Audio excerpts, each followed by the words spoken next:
흉터를 발생시키는 가장 큰 인자가 뭐냐면 훌륭한 정보입니다.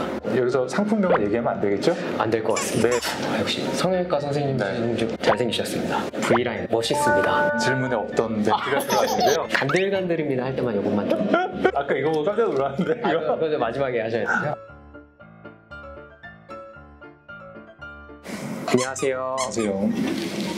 여러 간들에 대해 간드러지게 알려드리는 간들입니다.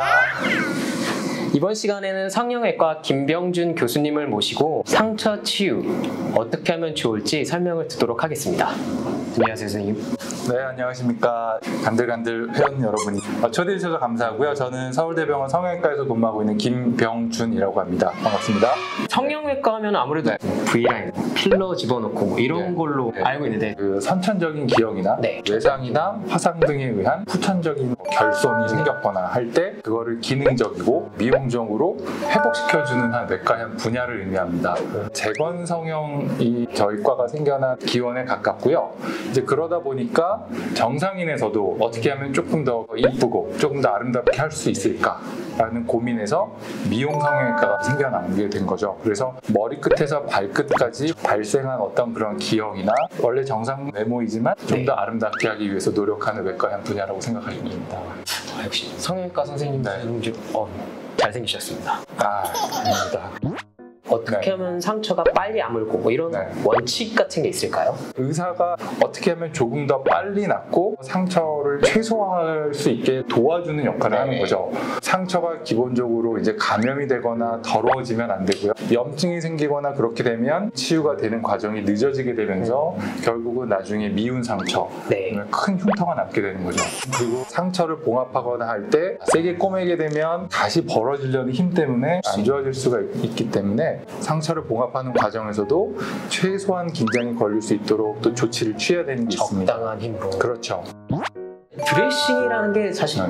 뭔가요? 그러니까 상처를 일단 보호해주는 역할이 있고 그러면 상처 치유를 촉진해주는 역할, 상처에 직접 적용을 하는 어떤 의료기기라든지 혹은 그 행위 네. 자체를 의미합니다. 소독약, 항생제 연고, 위에다 붙이는 뭐 거즈라든지 뭐 폼 드레싱 같은 거 그런 것들도 다 드레싱의 일부가 되겠습니다. 네. 복강경 수술을 하고 나면은 인체용 본드 같은 걸 바르거든요. 네네네 맞습니다. 이럴 때 드레싱 꼭 해야 되는 건가요? 의료용 본드를 붙이는 경우에는 이미 코팅이 되어 있기 때문에 그렇죠. 소독을 하는 게 의미가 없죠. 몇 주 지나는 과정에서 네. 본드가 저절로 떨어지는 시간 동안 피부 껍질이 재생이 되게 되거든요. 그거를 하지 않기 위해서 만들어진 거고요. 보통 개복 수술 같은 경우에는 뭐 네. 꼬매기도 하고 하지만 의료용 스테이플러라고 해서 호치케스 같은 걸로 이렇게 찍는 경우가 있고요. 네. 이때는 꼭 드레싱을 해야 되는 건가요? 그렇습니다. 드레싱을 해주셔야 되고요. 안 하게 되면 피부에 상재균이 이제 네. 들어가서 염증을 일으킬 수도 있고요. 흉터 측면에서도 그렇고 염증이나 감염이 되지 않게 예방 차원에서도 반드시 드레싱을 해주셔야 됩니다. 드레싱의 종류 상당히 많다고 알고 있어요. 어떤 차이가 있고 어떤 장점이 각각 있는 건가요? 종류가 굉장히 많고 그거를 선택하는 기준은 크게 두 가지인 것 같습니다. 하나는 깊은 상처냐 네. 아니면 그냥 일반적인 봉합한 상처냐 그리고 또 두 번째는 얼마나 진물이 많이 나오느냐. 일반적으로 수술하고 이제 꿰맨 상처 같은 경우에는 진물이 아주 많이 나오진 않겠죠. 네. 욕창이라든지 깊은 이렇게 상처가 구멍이 뻥 뚫려 있는 그런 상황이 아니라 그러면 대부분은 거즈 드레싱이라든지 폼 드레싱 정도가 가장 무난하다고 생각을 합니다. 거즈 드레싱 같은 경우는 가제라고 예, 보통 가제라고 되어 있죠. 굉장히 저렴하고 뭐 약국에서도 그냥 살 수 있고 네. 그래서 아주 깨끗하고 피가 안 나는 그런 상처에는 간단히 올려놓을 수가 있습니다. 네. 대신에 단점은 이 상처랑 들러붙기 때문에 맞아요. 뜯을 때 피가 나거나 통증이 좀 있을 수 있고 거즈의 네. 일부분이 상처에 좀 남아있는 또 자주 소독을 해줘야 되는 하루에 한 번 정도 해줘야 된다든지 그런 식으로 이제 되어 네. 있습니다. 가장 일반적으로 많이 쓰는 거는 폼 드레싱인데요. 여기서 상품명을 얘기하면 안 되겠죠? 무슨 폼 어느 정도의 진물이 나는 거를 흡수를 해주고 통기성이 있어서 불지 않게 그렇기 때문에 매일 드레싱을 하지 않아도 되고 네. 뗄 때 들러붙거나 아프지도 않고 그래서 이제 가장 무난하게 쓸 수가 있고요. 네네. 하이드로 콜로이드 네. 제 제품이 이렇게 점 빼고 나면 이렇게 동그란 네. 스티커 같은 거 잘라서 이렇게 붙이는 것들이 있지 않습니까? 특히 이게 굴곡진 부분, 네. 뭐 손가락이라든지 귀라든지 굉장히 편하게 부착을 할 수가 있고, 이거 이제 가장 안 좋은 점은 뭐냐면 진물을 흡수하는 게 너무 떨어져서 하루 이틀만 지나면 이렇게 불어서 일어납니다. 네. 진물이 많지 않은 뭐 점을 뺐다든지 아니면 살짝 긁힌데 붙여주는 정도로 간편하게 사용할 수는 있는데, 진물이 좀 나거나 할 때는 오히려 악영향을 미칠 수가 있죠. 상처 연고는 안 발라도 돼요? 이런 환자분들도 계세요. 상처 연고는 꼭 필요한 건 아닌가요? 연고를 저희는 다 바르고 있고요. 이제 두 가지 기능이 있습니다. 항생제 성분이 있기 때문에 균에서 막아주는 그런 기능이 있고요. 연고 자체가 보면은 유들유들하잖아요. 네. 그래서 약간 습윤한 환경을 조성을 해줍니다. 네. 말리는 게 좋은 게 아닌가요? 딱지가 생기지 않는 게 아닌가요? 이렇게 얘기를 하시는데요. 딱지가 생기게 되면 상처가 나을 때 중간에 얘네들이 껴있기 때문에 더 늦게 남고, 딱지가 떨어지고 나면 흉터가 크게 남습니다. 네. 딱지가 안 생기게 연고를 바르면 도움이 됩니다. 저희 네. 간절제, 특히 복강경 수술하는 경우에 많이 쓰는데요. 겉에서는 보이지 않는 녹는 실로 꼬매고 망사형 네, 테이프를 붙이고 네. 그다음에 본드를 바릅니다. 이거는 언제 떼내는 건가요? 그거를 억지로 떼내실 필요는 없고요. 씻고 하시다 보면 거풀 떨어지듯이 이제 벗겨지면서 자연스럽게 떨어져 나가는 거를 저희는 이제 좀 추천을 드리고, 보통은 저희가 그래서 한 달 정도를 생각을 하고 있습니다. 한 달 이후에도 계속 이제 묻어 있으면 아무래도 좀 지저분해지기 때문에 외래나 여기서 좀 이렇게 떼드리기도 하는데, 1주 내지 2주 정도 지나서부터 가볍게 샤워하고 하다 보면 그렇죠. 조금씩 떨어지는데 네네 그냥 떨어지는 대로 두면 두면 되십니다. 그 네. 샤워나 목욕 잠깐 언급이 네. 나왔는데요. 아. 복부에 상처가 있을 때는 언제부터 씻어도 되는지 이런 것들이 궁금합니다. 그러니까 원리는 뭐냐면, 이 상처가 이렇게 벌어졌다가 꼬매게 되면 피부 껍질이 자라나서 여기를 이제 메꾸게 됩니다. 3일에서 5일, 늦어도 일주일이 되면 피부 껍질이 생긴다고 보는 거죠. 가볍게 물을 넣는 거는 아무 문제가 안 돼요. 근데 이제 의사들이 실법이기 전까지는 절대 물 넣으면 안 됩니다. 이렇게 얘기를 드리잖아요. 어떤 분은 물에다가 너무 오랫동안 있어서 상처가 불어버리고, 가볍게 씻어도 됩니다 했더니 네. 목욕탕 들어가서 네, 푹 1시간 동안 담그고 그런 안전성의 문제, 그 다음에 또 의사가 직접 상처를 확인하고 또 그렇게 하는 게 좀 더 안전하기 때문에 네. 그러면 실밥을 뽑고 나서부터 물을 넣으십시오 하는 게 보통 일반적으로 아는 상식이 된 겁니다. 근데 기본적으로는 일주일 정도가 되면 가볍게 샤워기로 샤워하는 거는 문제는 전혀 되지 않고요. 조금 조심한다는 의미에서는 실밥을 다 뽑고 나서부터 물을 들어가는 거를 추천드리겠습니다. 뭐 간혹 복대를 잘 하는 것도 중요하다고 들었는데 복대는 왜 중요한가요? 흉터를 발생시키는 가장 큰 인자가 뭐냐면 장력입니다. 장력. 그러니까 너무 그 긴장이 많이 걸리는 게 땡겨지죠. 좋지가 않습니다. 네. 예를 들면요, 뭐 유방 재건이나 가슴 수술도 많이 하지 않습니까? 반구라고 생각을 네. 하시면 위쪽 가슴은 방향이 중력에 의해서 자꾸 벌어지는 방향이 되겠죠. 네, 그렇죠. 아래쪽 가슴은 모아지는 방향이 되겠죠. 네. 흉터가 위쪽 가슴이 훨씬 더 안 좋습니다. 당겨지기 때문에. 마찬가지로요, 복대를 하게 되면 부풀어 오르는 그 힘을 복대가 네. 막아주거든요. 아, 그래서 긴장이 걸리는 거를 조금 감소시켜주는 효과가 꽤 있습니다. 좀 흉터를 최소화하는 데 도움이 됩니다.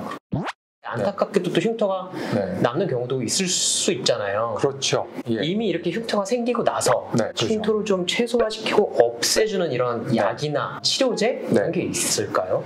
그것도 이제 굉장히 많이 저희도 이제 받는 질문인데, 네. 결론적으로 제일 좋은 거 하나는 없다. 아, 이런.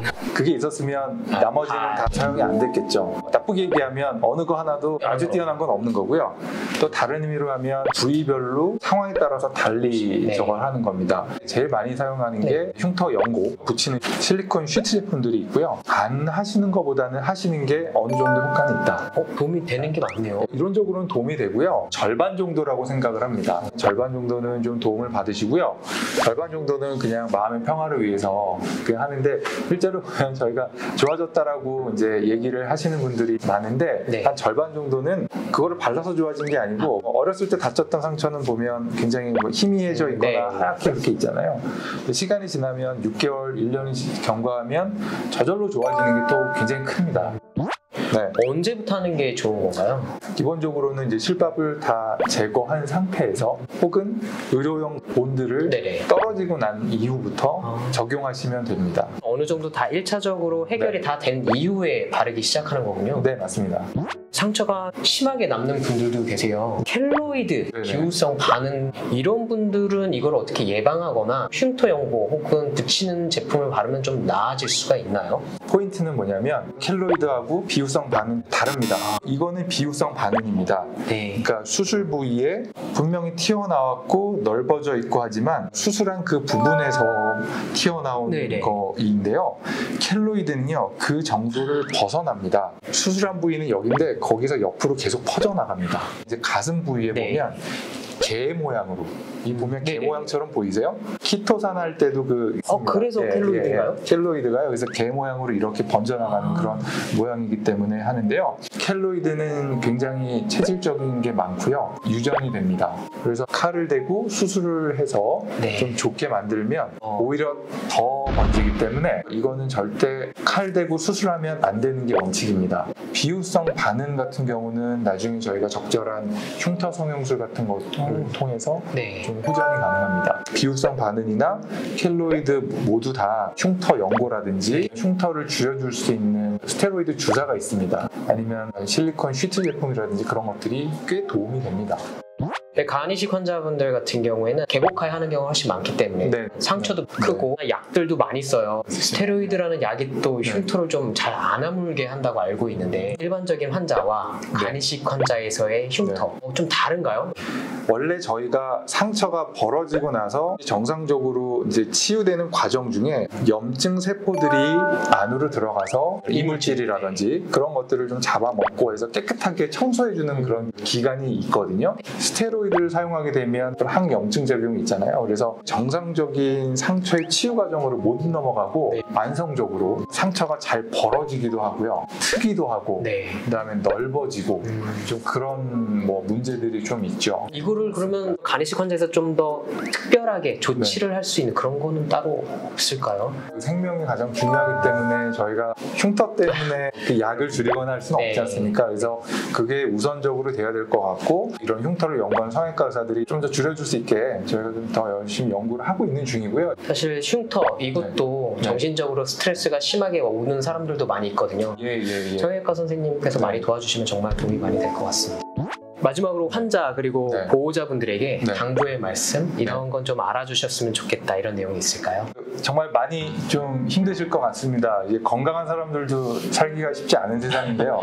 또 면역 억제제를 또 평생 드셔야 되는 그런 것 때문에 좀 많이 고통이 있으실 것 같아요. 이제 외과 선생님들이 워낙 뛰어난 성적으로 치료를 잘 해주시고 계시는데 수술의 마지막은 결국은 흉터더라고요. 다 해결이 되면 마지막에 남는 거는 몸에 있는 흉터입니다. 그 흉터도 마음의 상처도 되고 모양뿐만 아니라 그것 때문에 통증을 느끼시는 분들도 많고요. 굉장히 불편해하시는 분들이 많습니다. 그래서 실제로는 저희 성형외과 의사들이 개입을 해서 훨씬 더 모양도 좋고 또 덜 불편하게 해드릴 수 있는 좋은 방법들이 많기 때문에 그런 걱정이 있으시면 언제든지 성형외과 찾아주시고 가능한 팀에게 말씀해 주시면 연결을 바로 해드릴 겁니다. 네. 감사합니다. 네. 바쁘신데 이렇게 귀중한 발걸음 해주셔서 감사드리고요. 네, 마지막으로 네. 좋아요, 구독 꾹꾹 눌러주세요. 눌러주세요. 감사합니다. 감사합니다.